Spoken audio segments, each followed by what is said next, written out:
એટલે ભાઈ તું દોસ્ત તું મને હવે કોલ ના કર યાર. મારો નંબર ડિલીટ કરી નાખ તું. Hello hello. શું થયું? એટલે યાર આ કેવું છે, કોરોના વખતે આજથી 5-6 વર્ષ પહેલા પેલા બ્લેકમાં રેમડેસિવિર ઇન્જેક્શન વેચતો હતો. આ કોણ આ ભાઈ? હા, મેં કયા ચોઘડિયામાં એને ફોન કર્યો તો મને યાદ જ નહીં. તો એને મારો નંબર સ્ટોર કરી રાખ્યો યાર. શું વાંધો છે? અત્યારે મને ફોન કરીને એવું કે છે કે ઓરિજિનલ રત્નાગીરી આફૂસ કેરી 1500 ની પેટી આલું છું, લેવી છે કે? ના માટે ખરો માણસ છે યાર. દરેક સિઝન કે સંજોગોમાં ધંધો શોધી કાઢે છે આ માણસ. એનો નંબર બ્લોક કરી દો અને કેરી તો હું તમારા માટે લેતો આવીશ. બસ આ સિઝનમાં જ જોઈએ છે. હા ભાઈ, ખ્યાલ આવી ગયો મને યાદ રહેશે.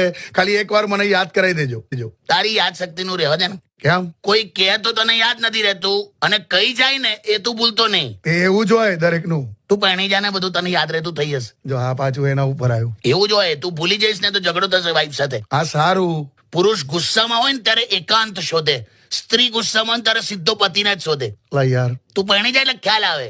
આવા ઉદાહરણ થી મોટિવેટ થવાય કોઈ દિવસ? તો બીજો આલું, હું સ્ત્રીને જયારે એનો મનગમતો પુરુષ મળી જાય ને તો એના બધા અરમાનો પૂરા થઈ જાય. અને પુરુષને એની મનગમતી સ્ત્રી મળી જાય તો ઘરના બધા કામ તને આવડી જશે. છે ને?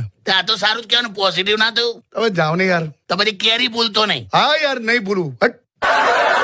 હેલો ફ્રેન્ડ, મારા કોમેડી વિડીયો ફ્રેન્ડ તમને કેવા લાગે છે? પ્લીઝ સારા લાગતા હોય તો લાઈક, શેર અને કોમેન્ટ કરજો અને મારી ચેનલને સબસ્ક્રાઇબ કરજો.